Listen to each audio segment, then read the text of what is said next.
estimate and predict with care. Statistic shows us what's really there. Confidence intervals, prediction too. Let's learn the math that gets us through.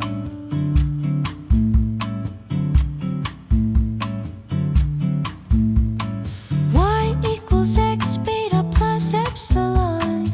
That's the true model we build upon. But y hat equals x beta hat plus e, the estimated form that we can see. Beta hat comes from normal equations. X transpose x inverse x transpose y. That's our least square solution. Substitute y to the normal equation. Beta hat equals beta plus x transpose x inverse x transpose epsilon. Now we find the variance of beta hat. Variance of beta equals 0. That's a fact. Variance of epsilon equals sigma squared IUC. So variance of beta hat equals x transpose x inverse x transpose times sigma squared I times x.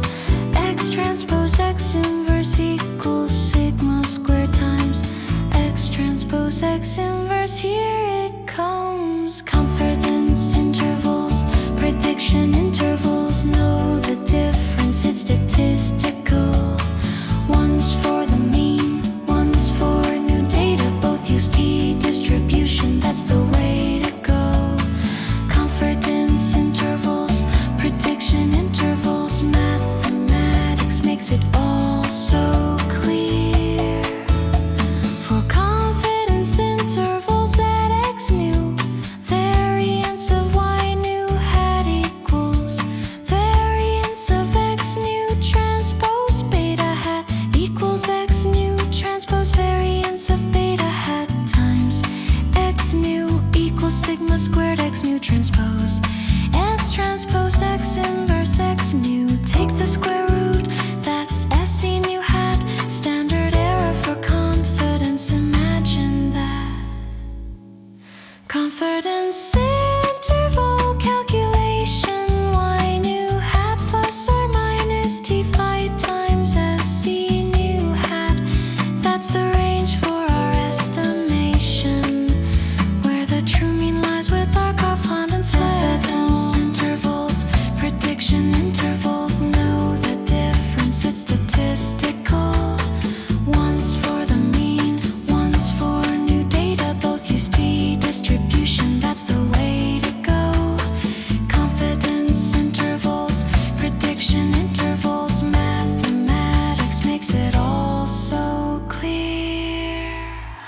Degrees of freedom phi equals n minus m. N is sample size, m is number of features plus intercept. T value comes from significance level alpha. Alpha divide by 2 for two-sided. That's the way we roll. Estimation of sigma squared hat equals SE over phi equals E transpose E divided by n minus m. That's why prediction intervals are different though. Y new star equals y new hat plus epsilon. Variance of y new star equals variance of y new hat plus variance of epsilon equals sigma squared times x new transpose x inverse x new plus 1. Take the square root, that's SE new star. Standard error for prediction, imagine that. Prediction interval calculation, y new star plus or minus t phi times SE new star. Individual values, not just the mean. That's what prediction intervals convey on the scene. Confidence intervals, prediction intervals, know the difference. It's statistical.